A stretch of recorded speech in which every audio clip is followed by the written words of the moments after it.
Hello, ladies and gentlemen. My name is Nathan Isidora. Welcome to another edition of webinars presented by Philips Lighting University.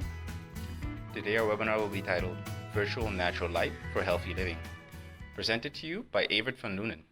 Evert van Loenen is a principal scientist in the Experience Research Department of Philips Research in Eindhoven. His current studies focus on health environments for healthcare, exploring how environmental. And now, without any further ado, Evert van Loenen. Well, hello to you all, and welcome. Today I will be talking about virtual natural light solutions, and in order to understand what this is really about, I would like to start with telling you a little bit about what real daylight is and what real daylight is doing to us. As I was saying, I will take you back in time and particularly have a look in the further future. So sit back and enjoy the ride.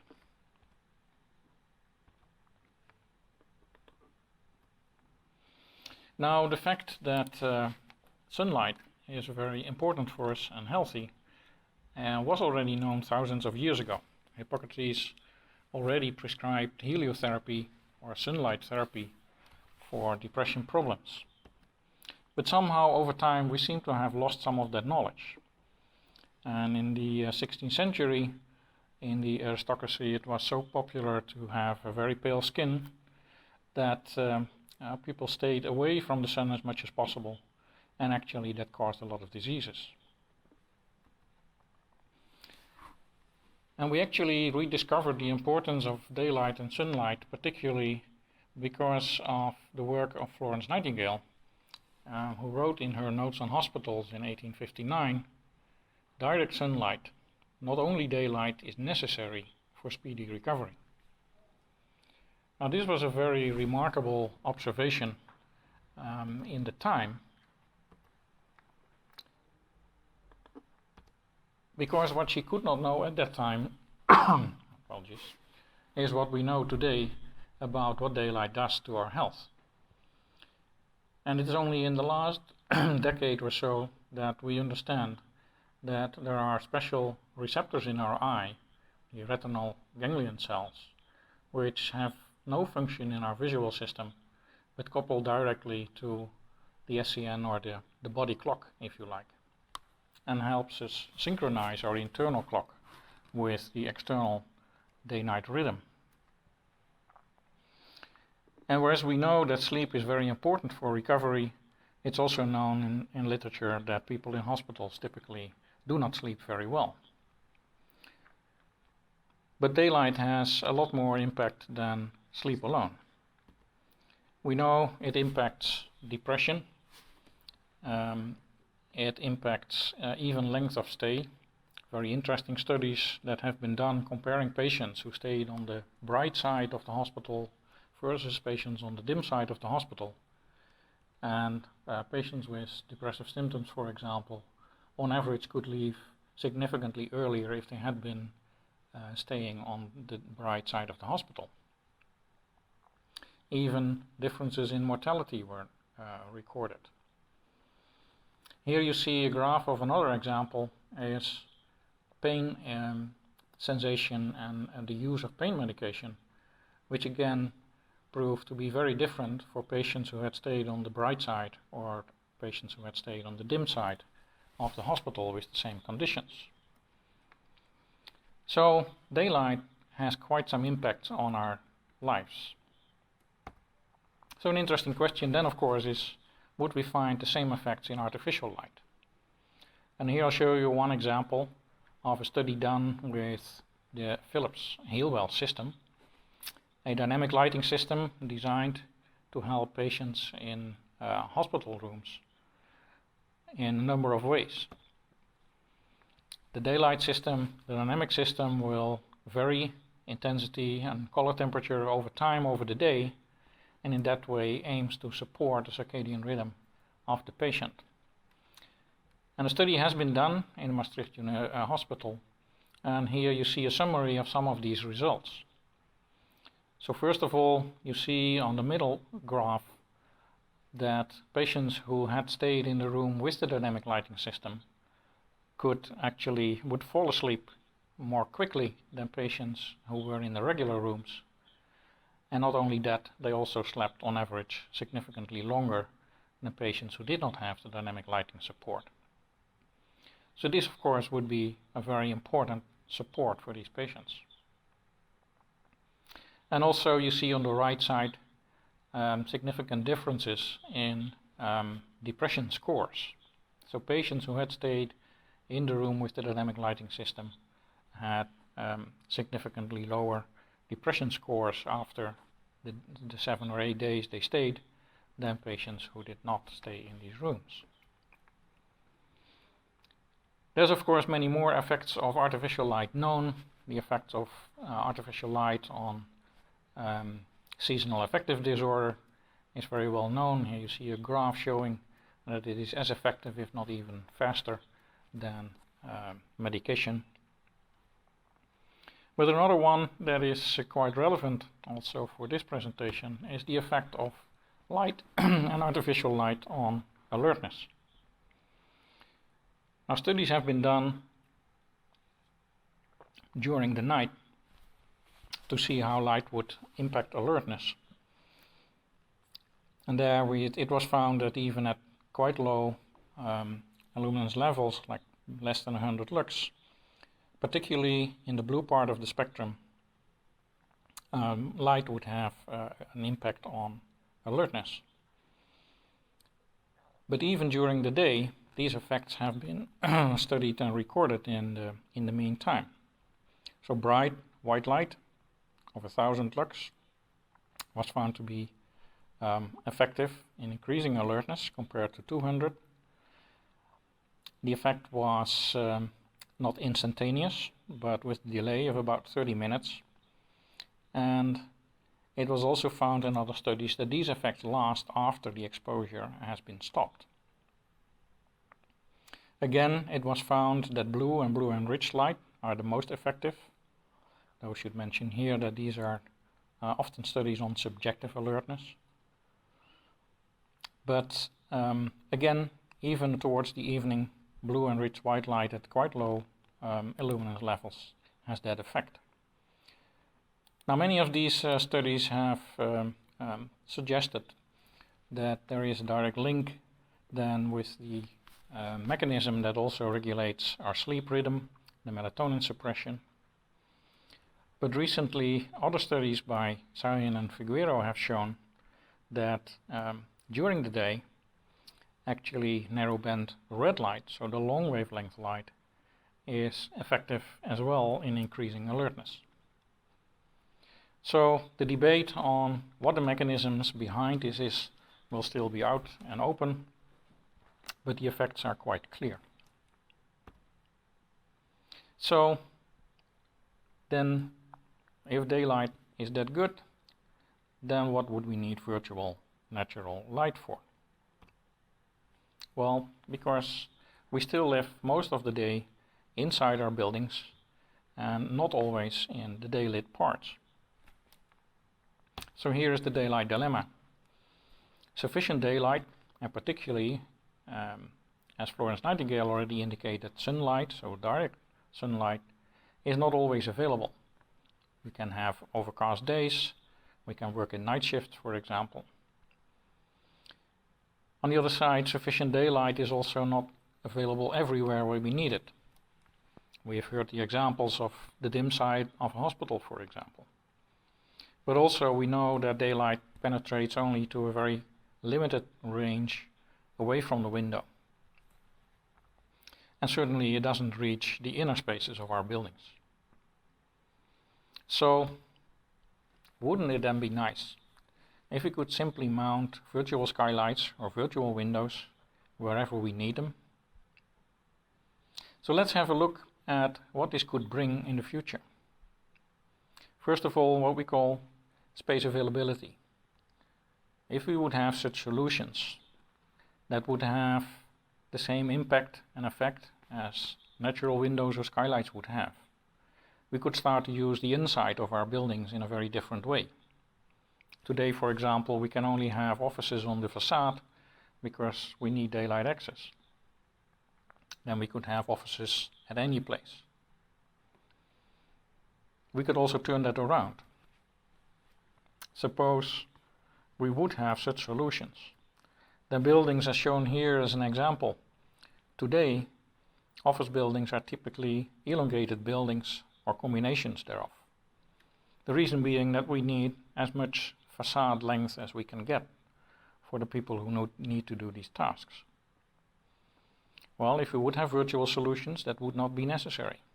And we could start to think about different shapes of buildings and different architecture.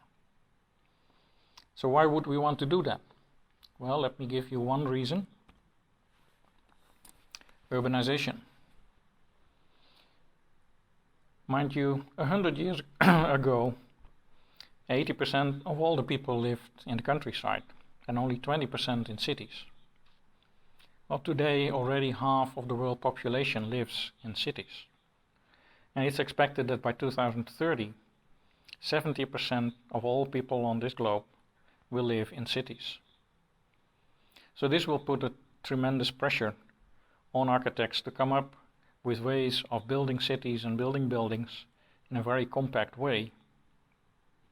And you see here at the bottom a very fascinating example of BNKR architects who came up with a design for Mexico City, the center which is already suffering from this problem.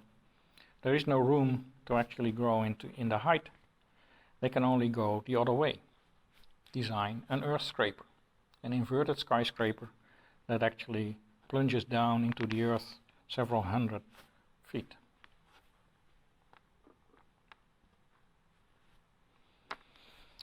But here is an important remark that I would like you to take note of.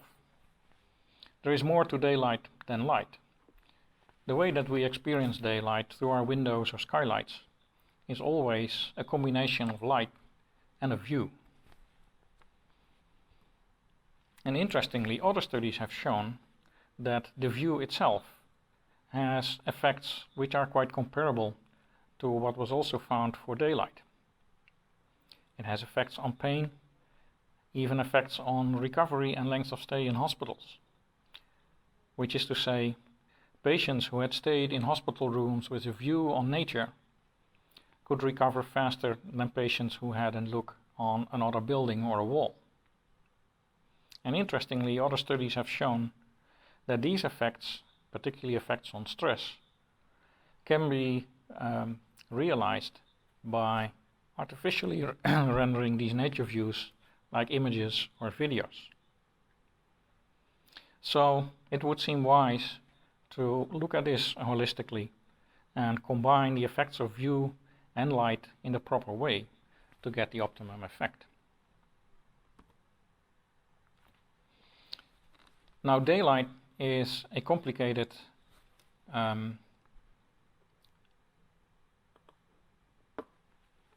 matter. First of all, virtual daylight would then come in essentially two types: virtual skylights and virtual windows. But there are many parameters that we then have to study and control. Of course, light intensity, but also light distribution. As you can see on the right, daylight is not only very different in different locations, but it's also extremely dynamic. Of course, the spectrum of the light will be an important factor, but so will be directionality. Daylight comes to us as partly diffuse light from the blue sky and partly direct light, as you can see here in the video, direct light from the sun. And then there are other aspects of light, like the infrared part, which means that we can actually feel the sunlight. Now, all of these could have their impact on the light psychological phenomenon.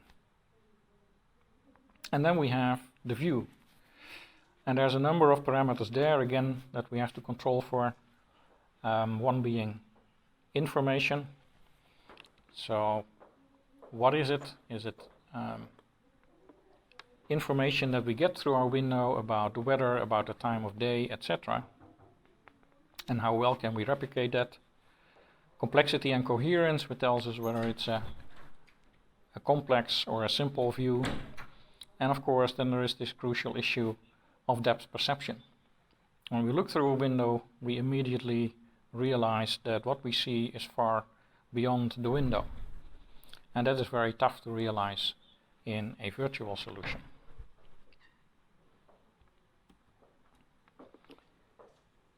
So before going to show you where we are in terms of virtual solutions, let me ask you a question at this point in time. And that is, suppose we would have solutions like these virtual daylight, virtual skylight and window solutions. Where would you foresee that the most interesting applications would be? And you should now be able to complete the questionnaire in the next 30 seconds. Ladies and gentlemen, a poll question will be popping up soon. Please give it a read and answer the question. Thanks.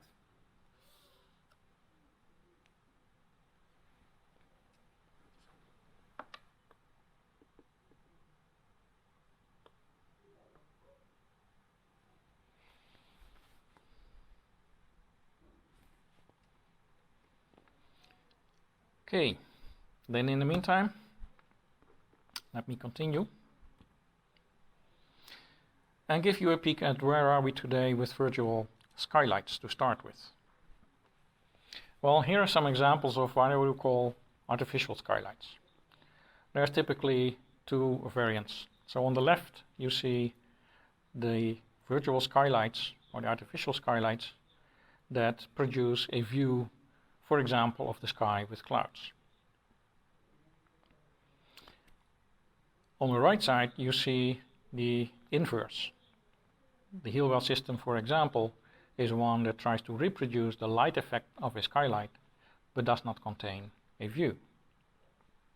And most examples you will find today are one of these two categories. Of course, we could have an image on a display and increase the light output, but that would have a clear disadvantage, because we would be, for example, for a blue sky, projecting blue light, and that's typically not desired. But we have come much closer quite recently. And here you see two examples of what I would call virtual skylights, virtual natural light solutions, which are capable of combining the white light with the blue view. On the left you see a prototype of a solution developed at Philips Research called a blue sky, which is capable of casting bright white, sunny white light. As you can see from the person here and the end of the bed, it's perfectly white light coming out, but when you look at it you see essentially a blue sky. It's difficult to see in the image, but when you would see it in real life, it does look as if the sky is actually at infinity. And here on the left you see, coming a bit closer, where you can start to look into the sun, what the effect of the skylight is. On the right side you see also a recent example by Professor Di Trapani and his team, who developed another solution for this problem. They call it Corelux, which works with a somewhat different principle. They have managed to recreate the effect of scattering in the atmosphere as the normal sunlight does to create a blue sky in a thin layer of nanoparticles. And the effect, at least seen here from the images, is quite stunning.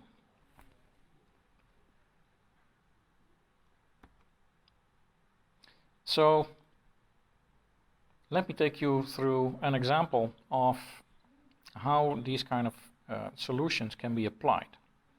And I'll take the adaptive healing room case from Philips research as an example. Now, this did not start with technology. This started with trying to understand what patients and staff go through in a hospital when the patients go and have or had a stroke.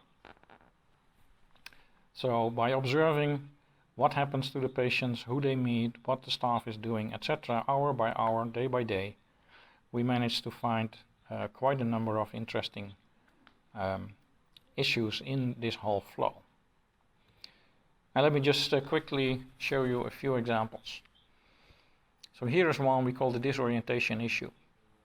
Stroke patients particularly are often disoriented, they forget where they are, they forget what day of the week it is. And the environment typically in a patient room doesn't help very much to recognize that. Here we show another issue we call the stimulus overload and the stimulus unbalance issue. In the first days, here a patient is in the stroke unit, and this is what the patient actually sees from the bed. Now mind you, this is in the day immediately after the stroke, when many patients are extremely sensitive to light and noise, and this cluttered environment of course doesn't help. Whereas at the end of this day, they're in a normal room, which typically is quite boring, and that's where a lot of problems start to occur because people start to really worry about their future, increasing the risk of depression, etc. So the environment clearly is not really matched to what the patient needs. So is there a daylight issue? Well, indeed there is.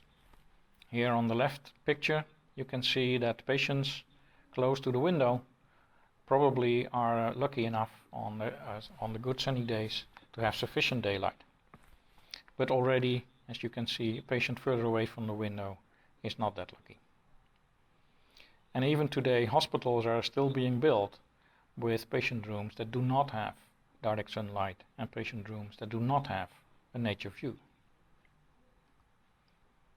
So we come up with a concept we call the adaptive healing room, which is capable of providing a stimulus adaptation.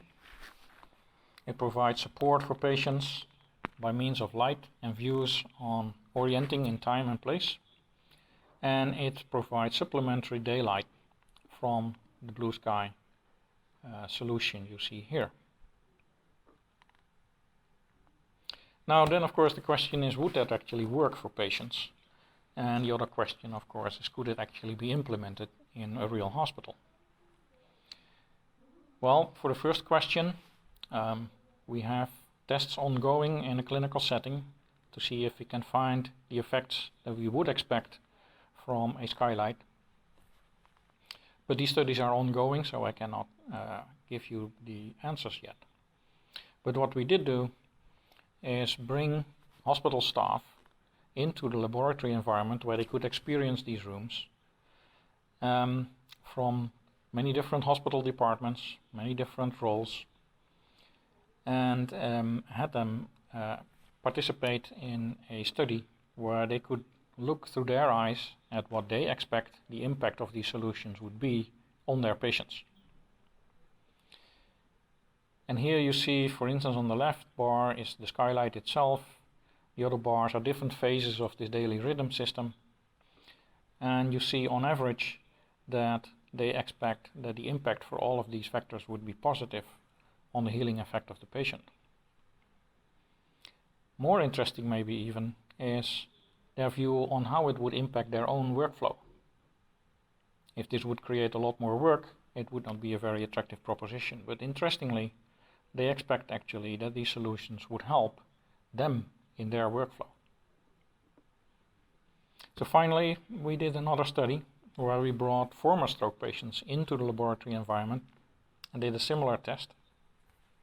And again, this is now on a 10-point scale, which was specially designed for stroke patients. So 5 here is the neutral position. And again, it looks like they very much agree with what the staff already expected. So could it actually be done?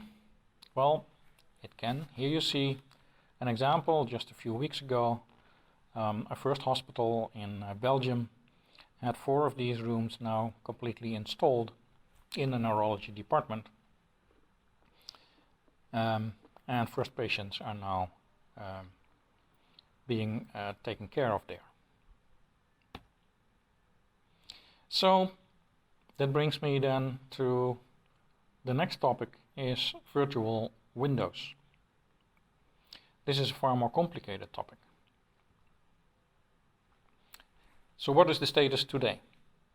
Well, a few examples. On the left, you see an example from Mark van Loenen and colleagues who worked on that already quite some time ago and created virtual window, as you can see on the left, with many light sources that could recreate different phases of the day and different light directions through an artificial window with blinds. And this was set up as an actual office in which people could work and have worked. Well, on the right you see a more recent example of an artificial window, again that tries to recreate the light that a normal window would recreate. So the proper color temperatures, even the colors for sunsets could be created. And it includes even some directional light to create shadows, for example. But this solution already is quite compact, but still it needs quite some distance behind the wall to build in such a prototype. Again, these are just trying to recreate the light effect a window would have. There's another very nice example from Makoto Hirahara, who created what he called bright blinds. This is a very nice concept, I believe, where if you look at it, at least from the image, it is as if there is a window with blinds in front of it, but actually the blinds just have electroluminescent strips that illuminate the wall themselves, so there is no window at all.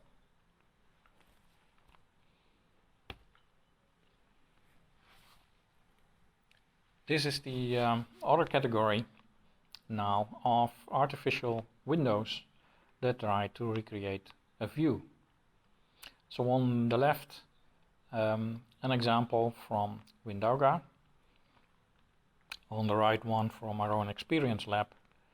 And again, these are solutions designed primarily to create the proper high-resolution view, but do not have necessarily the characteristics, the light characteristics that a window would have. So how far could we get in combining also view and light in artificial windows? Well, here you see a next step is an example of a virtual window that we built at Philips Experience Lab more recently, which is based on a full LED matrix to create patterns, as well as very high surface luminances that we expect to need to create a real feeling of daylight from an artificial window.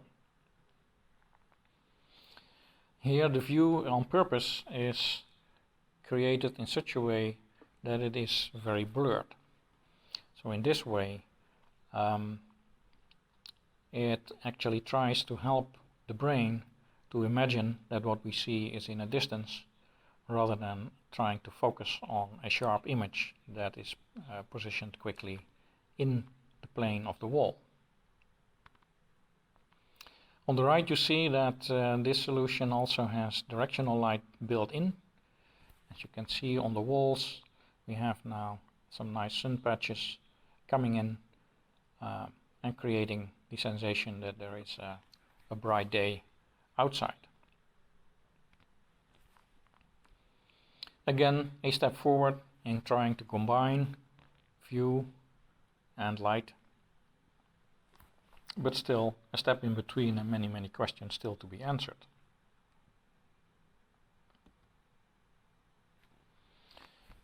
So The basic conclusion is actual virtual windows do not yet exist. Virtual windows capable of combining the view and the light in an optimal way that is believable for people. But we can do computational research to find out how far we can get. So in the study here I can finally share with you. We did computational research to understand some of the economic value that virtual windows might have in the future. For example, the space availability, as mentioned in the beginning. How much office space could we gain in buildings with these kind of solutions? Of course, we also want to understand what the impact would be on the building performance. Virtual windows, of course, will take energy, electric energy, to run. On the other hand, virtual windows, real windows actually also cost energy. Real windows in the facade typically cost energy because it increases the cooling and heating load of the building. So we have to add and subtract all these plus and minuses to make the balance and see what would be a reasonable energy consumption for virtual windows. Then of course it's important to understand what kind of light distribution should we expect from a virtual window and what would be feasible. What kind of view qualities could we expect and should we expect from these solutions? And last but not least, if we have them, then these are typically dynamic solutions. So that means that the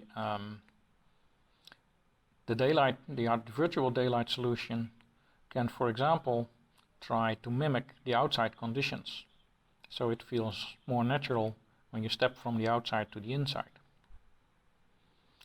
However, that may not be the most attractive solution. If it's a rainy day, we recreate inside a rainy day. So maybe the virtual light solution should compensate for the daylight conditions outside. If it's a rainy day, we can have a sunny day inside. And if it's a very hot day outside, we may want a more cool one inside. These kind of choices, of course, all impact, for example, the total energy consumption of such a solution. So let's have a look at how far we can get. For this, Rizky Mancuto and co-workers developed a model, a whole new model for virtual natural light solutions. And one of the issues that was faced here is the directionality inversion problem. That's shown here on the top right. When we look at a real window, then the light, for example, that bounces off, let's say, the green grass outside, has on average a direction that comes from the ground up towards the ceiling inside. Whereas the light that comes from the blue sky through our windows typically comes from up, down to the floor in the room. And actually, when you look carefully, you will notice that in these kind of conditions, it's the floor that is a bit blue and the ceiling that is slightly green. Now when we create an artificial window by simply putting in a lamp or a display, we would have the opposite. And typically the blue sky that we project in the top would be seen most at the ceiling, and the green part would be seen most at the floor. Now in order to be able to actually recreate light distributions from virtual windows better, Rizky came up with the following model of an array of small light sources, which are directional and then can also be tuned. So the light coming from the top part, typically the sky in an image, could be directed downwards, and the light from the bottom part, let's say the green grass outside, could actually be directed towards the ceiling.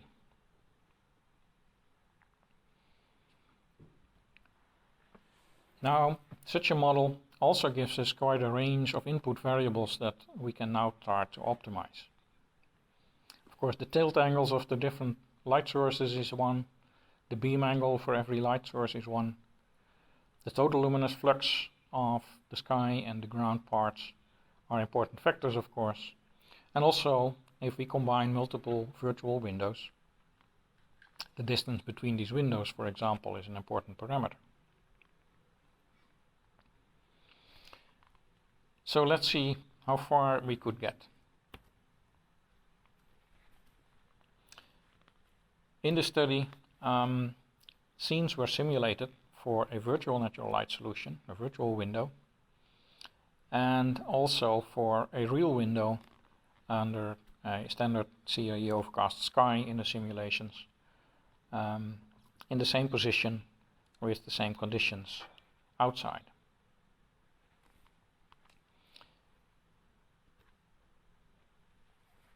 And in order to be able to compare these solutions and see how it would actually function compared to a real window, we defined a number of criteria. 1% A is what we call the space availability, and in this case is defined as the area in the room at working height, so let's say 90 centimeters, that has 500 lux of daylight level provided by the real or virtual window alone. The other one we call %G here is the fraction of the light that is actually received on the ceiling coming up from the green part of the image. So in the real window that would be the grass outside, in the virtual window that would be the green part of the image at the bottom side. And we can compare the two for a real window and a virtual window and would like them to be more or less the same. Then of course we also look at glare probabilities of virtual windows. There, one of the problems is that of course we have many glare metrics, but not one defined for virtual windows. It's not a priori clear whether we should use glare metrics defined for daylight or glare metrics defined for artificial light. But still, by taking a lot of glare metrics and comparing them all, we may be able to say something and at least compare the two and make sure that they are more or less equal. Of course, one other question is what would be the surface luminance needed for virtual windows. And here, looking in literature of the work of Shin et al., for example, they have done studies taking virtual views, so projected images or images actually put on a light source with very high possible luminance levels, and tested at what kind of images at what kind of luminance levels would become glary for participants. And to make a long story short, roughly around 3200 candela per square meter is where significant glare was started to be observed. So it does not make sense to go much higher than that for a virtual window, otherwise we just recreate the glare problems that we typically also have from windows.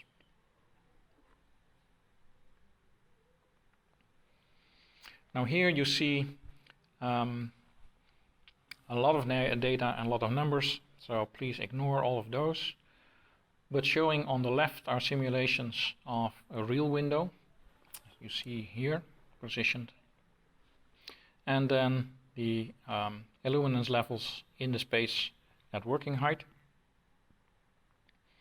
And on the right you see the same for a virtual window modeled with light sources directed downwards with a very small beam angle each.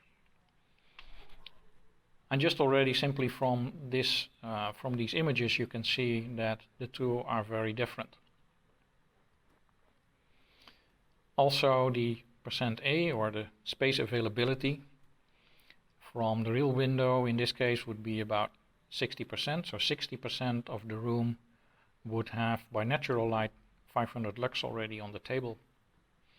And with this solution we get much less than that. So this is not an optimal solution, but we can get much closer.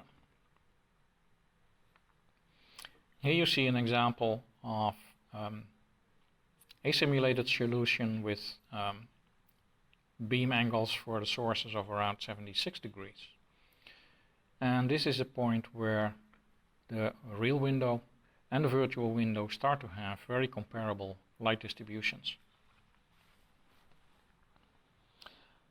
I should mention that in these cases also the ground contributions, as we call it, so the amount of light directed upwards to the ceiling from the ground, is comparable. And as you can see here, the %A, so the space availability, is also very much equal to that of the real window. So at least in terms of light distribution, we can get theoretically pretty close to what a real window does.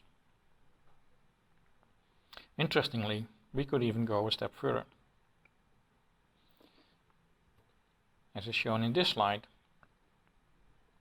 with a larger beam angle, not 114 degrees, now we see that in the direction parallel to the wall we still have a very comparable light distribution as expected for a real window.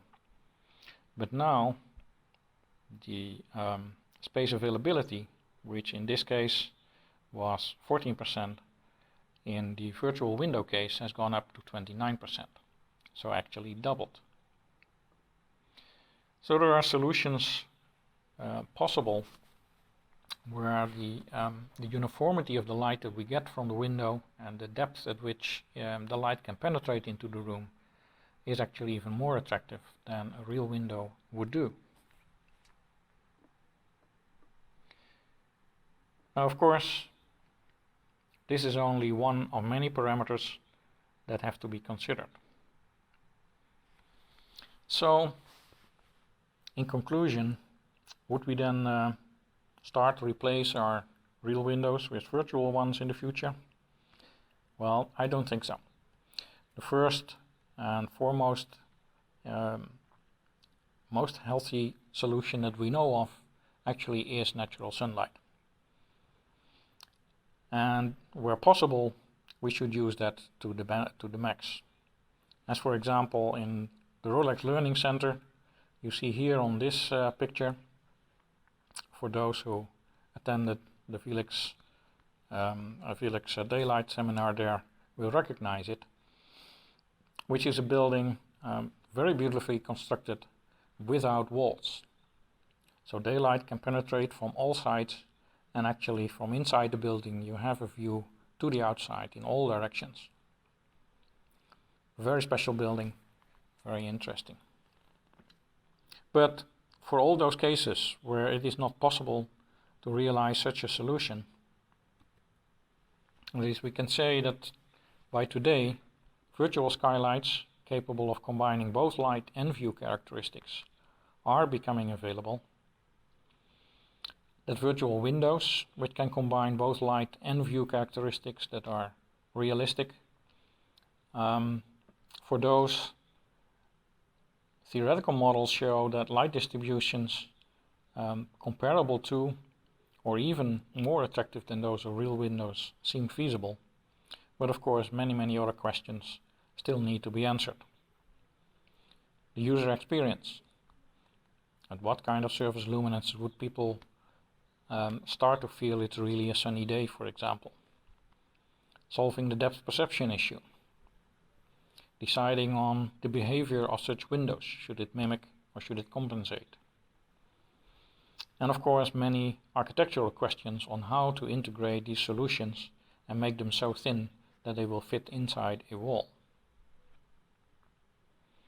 And lastly, of course, the question of energy balance in buildings that would start to apply them.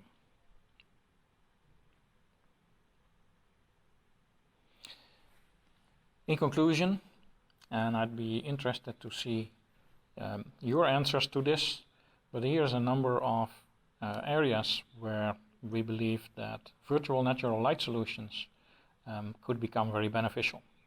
Hospitals, where I showed an example of how it might how they might help patients in the recovery process.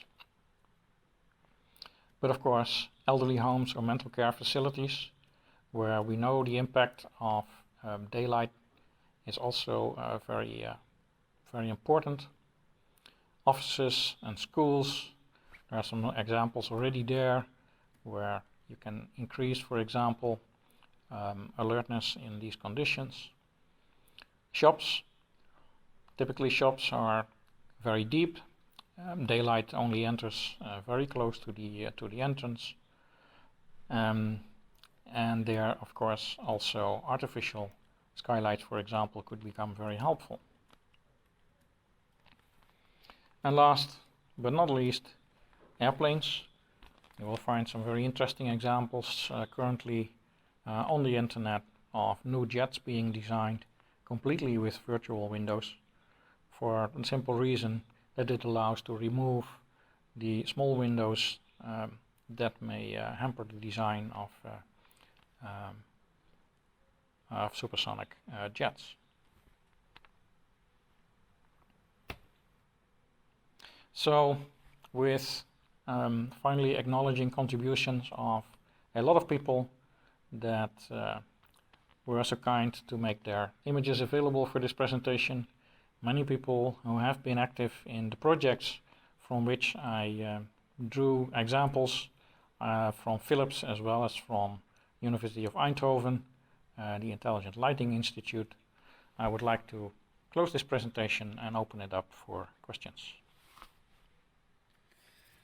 Thank you, Evert. That was a very wonderful presentation. You shed some light on the situation of virtual lighting. If you have any more questions, please feel free to try and join our LinkedIn community. The link to the LinkedIn community is in the mail you received to sign up for this webinar, and is also found in the post-webinar survey. Ladies and gentlemen, please try and fill out the post-webinar survey, because this helps us dictate which topics you find most interesting and how we can provide you that content. I'd like to thank Evert again for giving a wonderful presentation and answering some of the questions out. We'll be taking a 2-month hiatus in the summer period, but please check out our previous webinars on our YouTube channel and look forward to new content coming up in September. My name is Nathan Isidora. We're signing off. Have a great day.